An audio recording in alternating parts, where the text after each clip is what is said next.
नमस्कार, मैं रीना तिवारी एक बार फिर से आपका वेलकम करती हूँ अपने आज के इस क्लास में।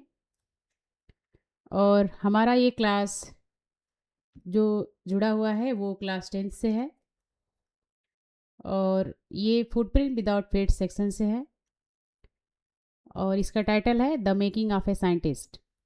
The making of a scientist जो कि रॉबर्ट डब्ल्यू पीटरसन के द्वारा जो है वो लिखा गया है। तो चलिए देर न करते हुए आज की क्लास को शुरू करते हैं और सबसे पहले इस चैप्टर की समरी जो है वो देखते हैं।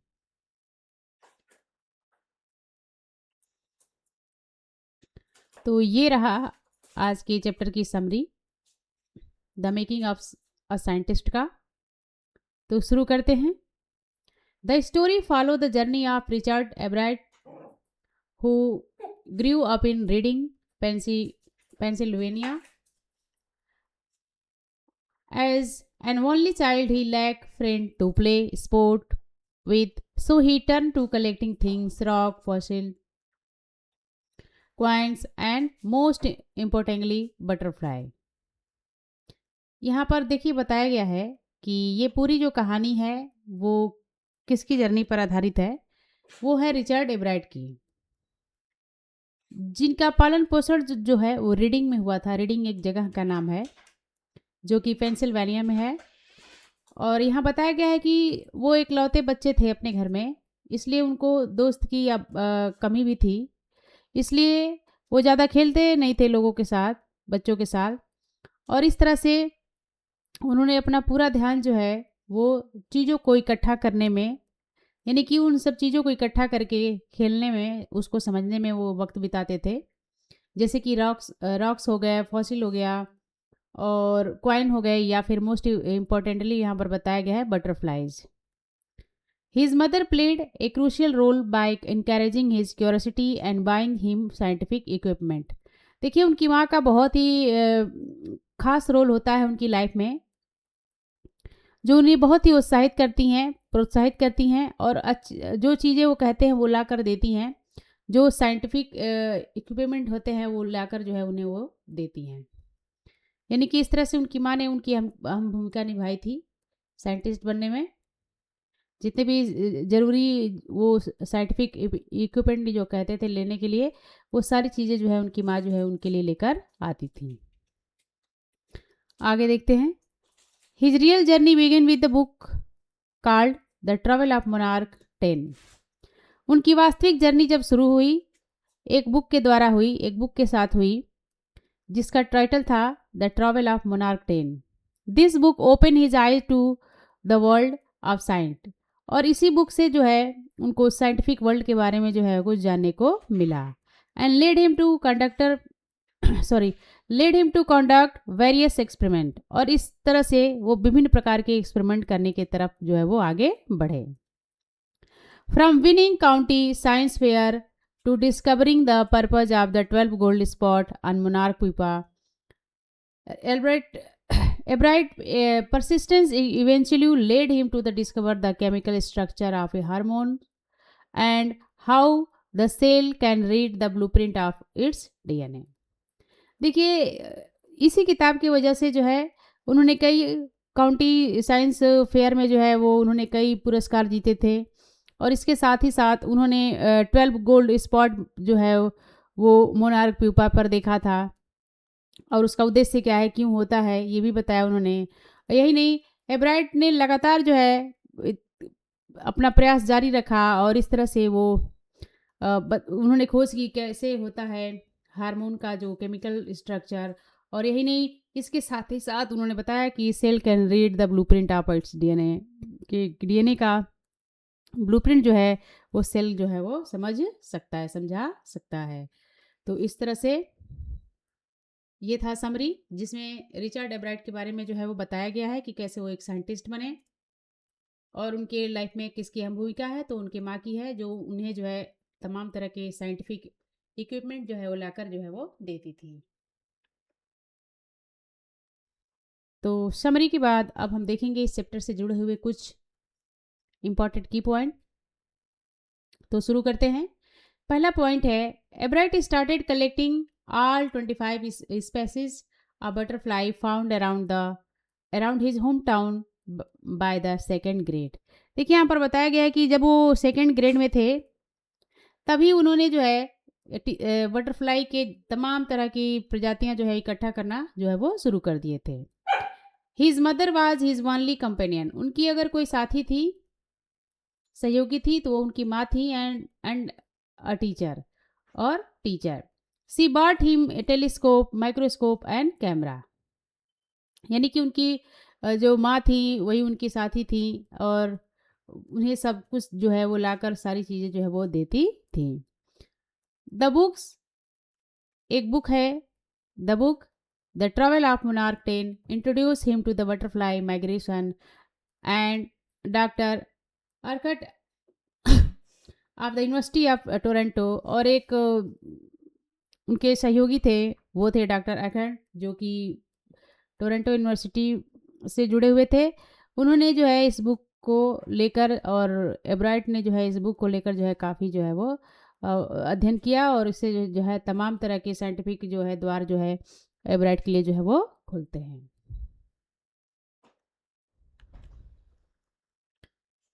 अगला पॉइंट है the learning curve science fair. देखिए कैसे उनकी ज़िंदगी में मोड़ आता है, आइए देखते हैं। एक साइंस फेयर होता है, वहाँ पर कैसे जो है वो जीतते हैं या फिर क्या चीज़ें उन्हें सीखने को मिलती है, ये देखते हैं। जब वो 7th ग्रेड में थे, देखिए तब क्या होता है। 7th ग्रेड की बात कही गई है। He enter the county science fair with the slide of frog tissues. वो जब 7th ग्रेड में थे तो काउंटी साइंस फेयर में जब वो गए थे तो स्लाइड लेकर गए थे, किस चीज़ का, फ्रॉक टिश्यू का, and lost. He realise that science is about to real experiment not just a neat display. वहाँ पर उन्हें पता चला कि साइंस जो है वो वास्तव में रियल एक्सपेरिमेंट है, ना कि सिर्फ दिखावा। 8th ग्रेड में जो है क्या सीखा उन्होंने, आइए देखते हैं। He won by trying to find the cause of viral disease that killed monarch caterpillars. देखिए वहाँ पर उन्होंने कोशिश किया था ये पता लगाने के लिए कि कैसे वायरल डिजीज होती है और कैसे जो है मोनार्क कैटरपिलर जो है वो मर जाता है, उसके वजह से उसका कारण उन्होंने खोजा था क्लास 8 में। उसके बाद देखिए मेजर डिस्कवरीज क्या हैं उनके, मेजर डिस्कवरी क्या है आइए देखते हैं। मेजर डिस्कवरी में है viceroy mimicry, viceroy mimicry. He proved that Viceroy butterfly copy monarch to avoid being eaten by birds because monarch taste bad to the bird। देखिए यहाँ पर उन्होंने बताया कि उन्होंने सिद्ध किया कि जो वायसराय बटरफ्लाई होती है वो मोनार्क की जो है वो कॉपी करती है, क्योंकि वो चिड़ियाओं से बचना चाहती है, क्योंकि चिड़ियाएं जो है उन्हें खा लेती हैं। और इसलिए मोनार्क की कॉपी करती है क्योंकि मोनार्क जो होती है उसका टेस्ट जो है चिड़ियाओं के लिए अच्छा नहीं होता है, इसलिए वो उसकी कॉपी जो है वो करती है। अगला पॉइंट, दी गोल्ड स्पॉट्स। गोल्ड स्पॉट्स क्या होते हैं आइए देखते हैं। He discovered that the 12 tiny gold spot on a monarch pupa were not just decorative, they produce a hormone necessary for the butterfly full development। देखिए उन्होंने जो है 12 छोटे छोटे स्पॉट, गोल्ड स्पॉट की खोज की, जो कि उन्होंने देखा था, और उन्होंने बोला कि ये सिर्फ तितली को सजाने के लिए नहीं होता है, सुंदर बनाने के लिए नहीं होता है, बल्कि इससे जो है हार्मोन जो है, आवश्यक हार्मोन जो है निकलता है, जिससे कि बटरफ्लाई का पूर्ण जो है वो विकास होता है। तो इसकी भी खोज एब्राइट ने ही की थी। आगे देखते हैं, cell and DNA. Cell and DNA में बताया गया है, using sophisticated instrument he identify the hormones chemical structure and he later discover how to cell can read the blueprint of DNA and, यानी कि the substance in the nucleus that control heredity. तो देखिए इस तरह से बताया गया है कि इस तरह के तमाम तरह के प्रयोग करने के बाद भी उन्होंने जो है हार्मोन्स के केमिकल स्ट्रक्चर को बताया। बाद में उन्होंने खोज किया कि कैसे जो है सेल जो है डीएनए का ब्लूप्रिंट जो है वो बता सकता है, और कैसे जो है वो आनुवंशिकता को कंट्रोल कर सकता है। अगला पॉइंट है बियॉन्ड साइंस, साइंस से परे। जैसा कि आप जानते हैं कि साइंस में उन्होंने इतने सारे डिस्कवरीज की, तमाम तरह की खोज की, साइंस में काफ़ी निपुण थे।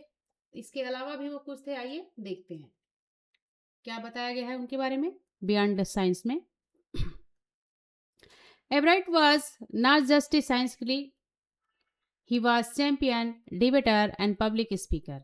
एवराइट न सिर्फ एक साइंस गिक थे, यानी कि साइंस में ही निपुण नहीं थे, बल्कि वो एक चैंपियन डिबेटर भी थे, एंड पब्लिक स्पीकर, और पब्लिक स्पीकर भी थे, and expert photographer of nature, और प्रकृति से जुड़े हुए तमाम तरह की फ़ोटो भी लेते थे, जिसके वो काफ़ी एक्सपर्ट थे। तो ये इस तरह कहा जा सकता है कि अल्बर्ट को सिर्फ साइंस के बारे में ही पता नहीं था, बल्कि सामाजिक तौर पर, पब्लिक तौर पर भी वो काफ़ी एक्सपर्ट थे।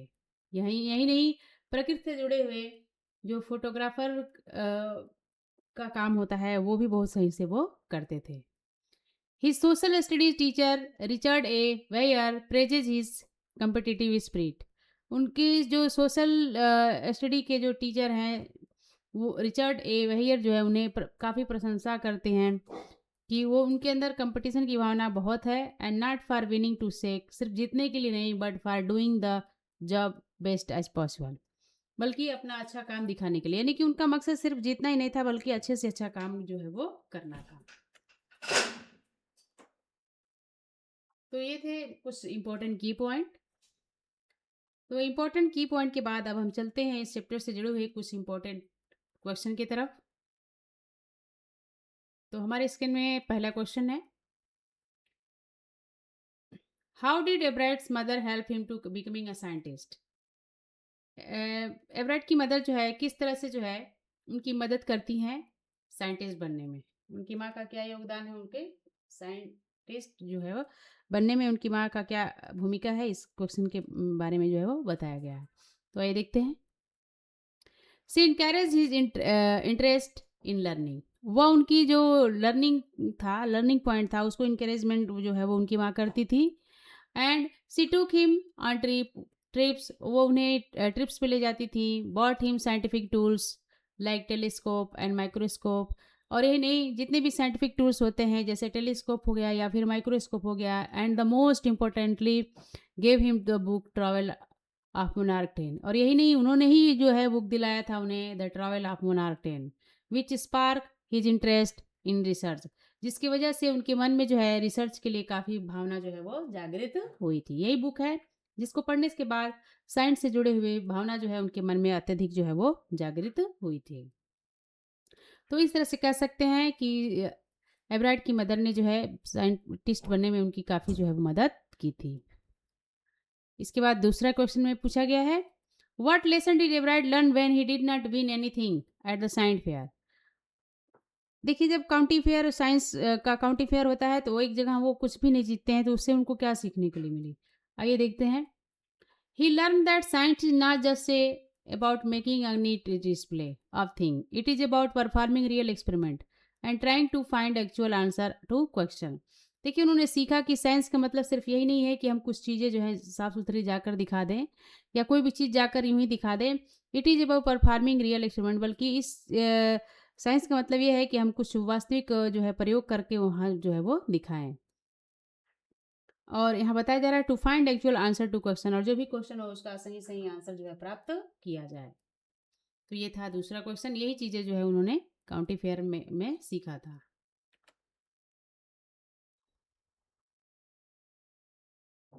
तो तीसरा क्वेश्चन है हमारा, what was the purpose of 12 tiny gold spot on the monarch pupa.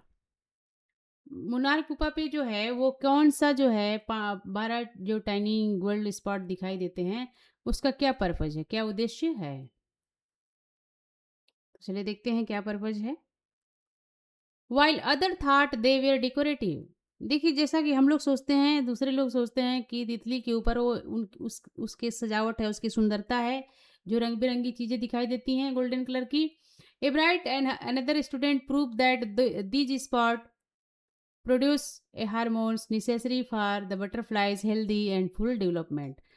लेकिन एब्राइट ने और भी दूसरे स्टूडेंट ने प्रूव करके दिखाया कि ये जो है स्पॉट जो है एक ऐसे हार्मोन को प्रोड्यूस करते हैं जिससे कि बटरफ्लाई का पूर्ण जो है स्वास्थ्य और विकास जो है वो होता है। तो ये था तीसरा क्वेश्चन। चौथे क्वेश्चन की तरफ बढ़ते हैं। चौथे क्वेश्चन में पूछा गया है what are the essential qualities of scientist according to the chapter. What are the essential quality of a scientist according to this chapter. इस चैप्टर के अनुसार एक साइंटिस्ट के अंदर जो है वो इस आवश्यक गुण क्या होने चाहिए।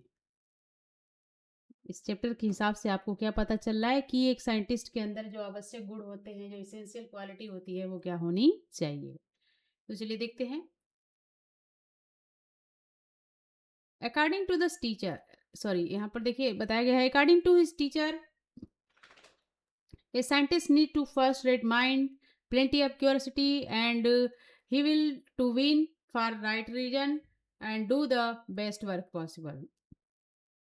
इस चैप्टर के अनुसार उनकी टीचर के अनुसार यहाँ बताया गया है कि साइंटिफिक जो साइंटिस्ट होते हैं, साइंटिफिक माइंड लोग होते हैं, उनके पास फर्स्ट रेट का माइंड होना चाहिए, यानी कि पूर्ण रूप से जो है स्वस्थ मस्तिष्क होना चाहिए जिससे वो अपने अच्छे सोच विचार रख सकें। एंड प्लेंटी ऑफ क्यूरियोसिटी, और उनके अंदर बहुत सारी जिज्ञासा होनी चाहिए। एंड विल टू विन, और उन्हें जो है जीतने की जो है अपने मन में इच्छा होनी चाहिए। और बताया जा रहा है कि वो भी सही कारण होना चाहिए, कोई निगेटिव कारण जो है वो नहीं होना चाहिए, सही रीजन होना चाहिए कि कैसे, ना कि नकारात्मक चीज़ों के द्वारा जीता जा सके, ना पूरा किया जा सके, बल्कि सही कारण से। And to do the best work possible, जितना संभव हो सके अपना अच्छा से अच्छा प्रयास जो है वो किया जा सके। तो ये थे कुछ इसेंशियल क्वालिटी जो ज़रूरी होते हैं एक साइंटिफिक पर्सन के लिए। अगला क्वेश्चन है what did a bright discover about DNA. What did a bright discover about DNA. DNA के बारे में ए ब्राइट ने क्या खोजा था, क्या खोज किया था, ये देखते हैं। A bright discover that DNA is a blueprint for life. यहाँ पर बताया गया है कि एब्राइट ने ये डिस्कवर किया था कि डीएनए जो होता है वही जीवन का जो है वो क्या होता है, संरचना होता है, वही जीवन की रचना करता है। It is the substance in a cell nucleus that carry the all information that determine the form of function of an organism. यहाँ बताया गया है कि इट इज द सब्सटेंस, यही एक ऐसा तत्व है जो सेल न्यूक्लियस में होता है, जो बताया जा रहा है कि बताता है, जो सूचना देता है और जो ये निश्चय करता है कि किस तरह से जो है ऑर्गेनिज्म का फंक्शन जो है वो जारी रखना है। यानी कि डीएनए का एक बहुत ही अहम भूमिका है मानव संरचना में।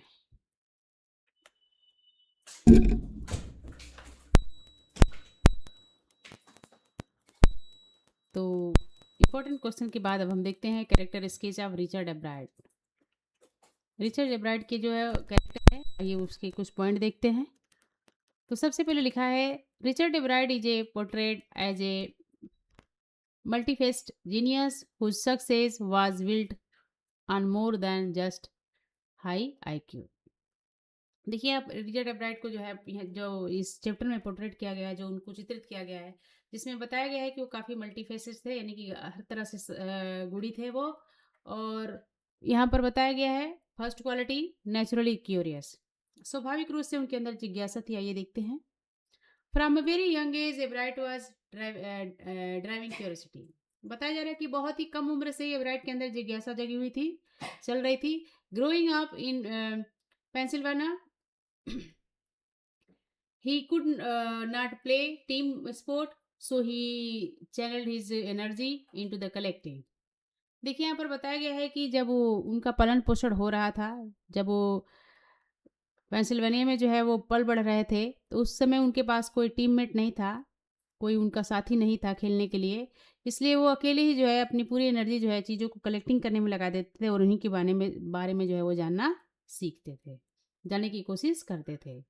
बाय द सेकंड ग्रेड से he had collected 25 species butterfly, यानी कि जब वो दूसरी कक्षा में थे तभी जो है उन्होंने 25 प्रजातियों के बटरफ्लाई जो है कलेक्ट जो है वो किया था, और जो जो उनके होम टाउन्स में आसानी से अवेलेबल था।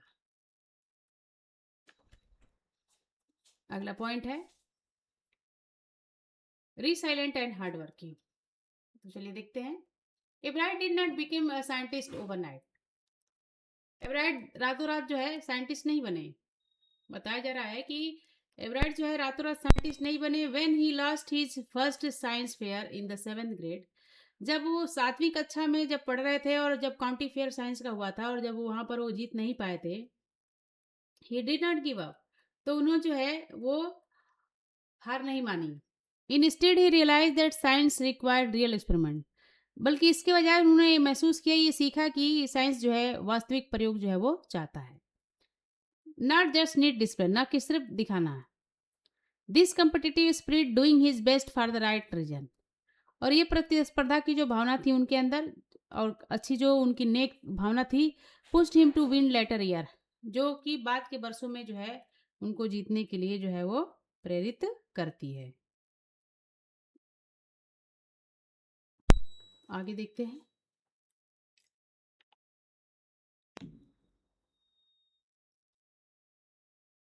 तीसरा पॉइंट है ए फर्स्ट रेट माइंड। जैसा कि आप जानते हैं कि वो काफ़ी मल्टीफेसेट है, तो फर्स्ट रेट माइंड होगा ही उनका। तो आइए इस पॉइंट को भी देखते हैं। He possess the ability to observe small detail that other missed. देखिए उनके अंदर एक ऐसी गुण थी, ऐसी क्षमता रखते थे वो अपने अंदर, कि वो छोटी से छोटी चीज़ों को वो जो है बारीकी से देखते थे, जैसा कि दूसरे लोग जो है मिस कर जाते हैं, यानी कि जो चीज़ें दूसरे लोग नहीं देख पाते हैं अक्सर, वो उन सब चीज़ों को भी जो है वो ऑब्जर्व करते थे। For example, while other bot thought the 12 gold spot in monarch pupa was just decorative. Example के लिए देख लीजिए कि जैसा कि सभी लोग ये सोचते हैं कि जो चीज़ें दिखाई देती हैं, जो सुंदर धब्बे दिखाई देते हैं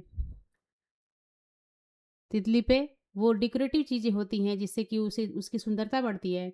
Ebright's analytically mind suspected the scientific purpose, लेकिन उनका जो विश्लेषण करने की क्षमता जो थी, जो खोज करने की क्षमता थी, उस दिमाग से जब उन्होंने साइंटिफिक पर्पज से देखा तो पता चला कि वो एक बहुत ही विटल जो है हार्मोन्स होता है। तो ये था point of first rate mind.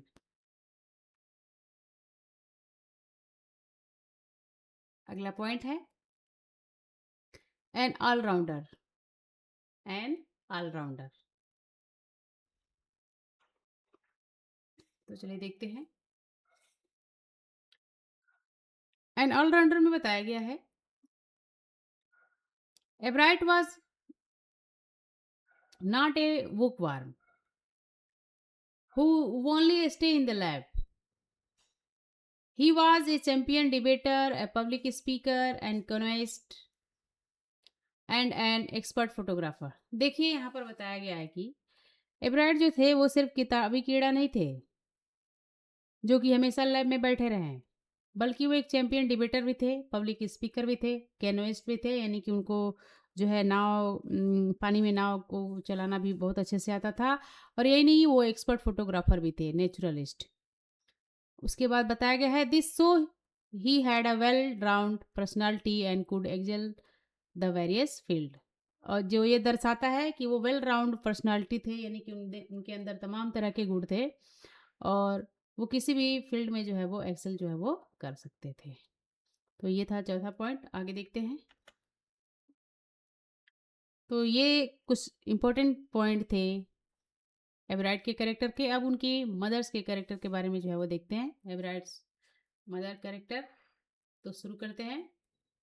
एवराइट्स mother was the most influential person in his life, especially after his father died when Richard was in the 3rd grade. देखिए जब 3rd ग्रेड में रिचर्ड थे तभी उनके पिता की मृत्यु हो गई थी। तो उसके बाद उनकी माँ जो है काफ़ी उनके लिए प्रभावशाली रही हैं। तो इस तरह से उनके लिए, उनकी माँ के कैरेक्टर के लिए कुछ इंपॉर्टेंट पॉइंट नीचे दिए गए हैं, चलिए देखते हैं। पहला पॉइंट है हिज ओनली कंपेनियन, वही उनकी एकमात्र साथी थी। उनकी माँ ही अपने बेटे के लिए काफ़ी एक दोस्त साथी का काम करती थी, माँ का रोल निभाती थी, सब कुछ वही थी। तो यहाँ बताया गया है he was his only friend until the started school. जब तक स्कूल शुरू नहीं हुआ था, स्कूल नहीं आते जाते थे, उसके पहले उनका कोई जो है वो दोस्त नहीं था। She spent every evening with him and dining room table finding work for him that challenge his mind. देखिए वो कहा जा रहा है ना कि she spent every evening with him, हर में हमेशा शाम को वो उनके साथ जो है काफ़ी वक्त बिताती थी डाइनिंग रूम में। और यहाँ पर बताया जा रहा है कि finding work for him that challenge his mind, और हमेशा एक नए नए काम को खोज कर लाती थी जिससे कि उनको जो है चुनौती जो है वो मिलती रहे। अगला पॉइंट है the facilitator. C didn't just encourage him, वो न सिर्फ उनको उत्साहित करती थी, सी प्रोवाइड द टूल्स, बल्कि उनको टूल्स भी प्रोवाइड करती थी। She bought he microscope telescope and cameras, और यही नहीं, वो उनके लिए माइक्रोस्कोप टेलीस्कोप और कैमरा भी जो है वो प्रोवाइड की थी। अगला पॉइंट है the turning point. Turning point क्या है आइए देखते हैं। She was one who bought him the book the travel of monarch, वही थी यानी कि उनकी माँ ही थी जो जिन्होंने उन्हें बुक ला कर दिया, खरीद कर दिया, जिस बुक ने उनकी तकदीर बदल दी, the travel of monarch 10। Without this specific act of her his interest in butterfly might have faded. यहाँ बताया गया है कि अगर उनकी माँ ये बुक नहीं लाती तो शायद धीरे धीरे एब्राइट के जो बटरफ्लाई में जो इंटरेस्ट था वो शायद खत्म हो जाता, and he might never have discover the secret of DNA, और शायद वो डीएनए के सीक्रेट को भी खोज नहीं पाते।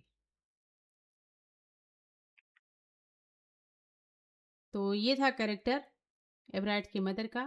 तो इसके बाद अब हम देखेंगे इस चैप्टर से जुड़े हुए कुछ इंपॉर्टेंट एमसीक्यू। तो देर न करते हुए सबसे पहला एमसीक्यू देखते हैं। Where did Richard Ebright grow up? Where did Richard Ebright grow up? Richard Ebright का पालन पोषण कहाँ पर हुआ था?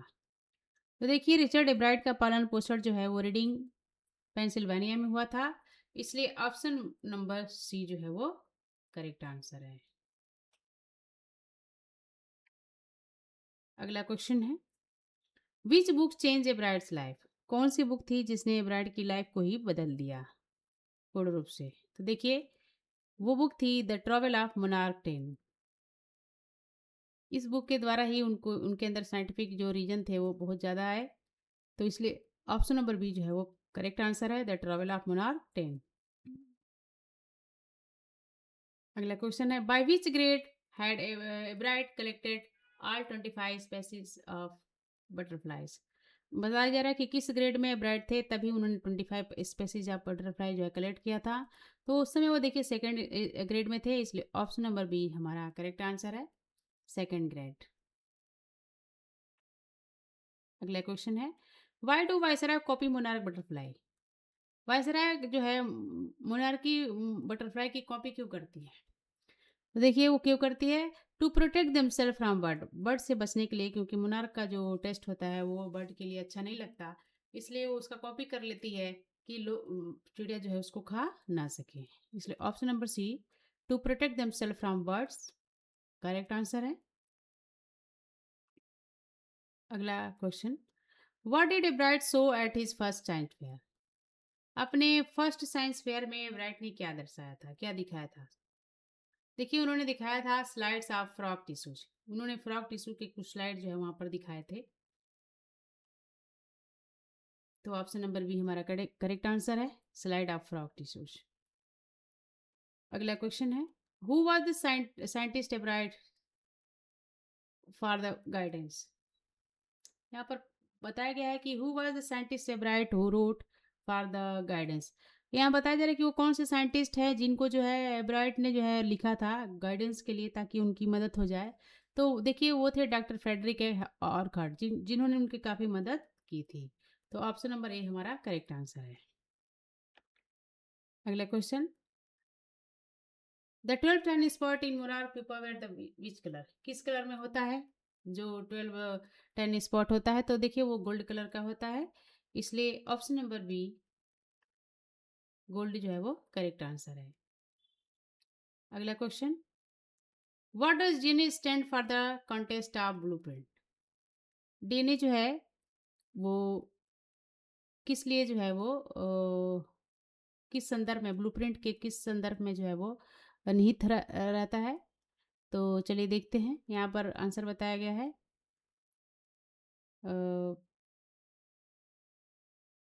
Option number A correct answer है। Deoxyribonucleic acid. अगला question, Richard Ebright was also champion. Richard Ebright जो है किस चीज़ में और चैंपियन थे? साइंटिस्ट के अलावा और किस चीज़ में निपुण थे? देखिए वो पब्लिक डिबेटर थे, इसलिए option number C correct answer है। अगला question, what was the will to win the Ebright possessed? Will to win संदर्भ में एब्राइट के पास क्या ऐसे गुण थे? तो देखिए उनके अंदर जो एब्राइट के अंदर था वो ये था, winning to the winning for the right reason, winning for the right reason to do his best. ये option number C correct answer है, क्योंकि यही धारणा लेकर जो है उन्होंने इतनी खोज जो है वो की थी। Option number C, winning for the right reason to do his best. तो ये था हमारा आज का क्लास। अगली क्लास में आप सभी से फिर से मिलते हैं। तब तक के लिए धन्यवाद।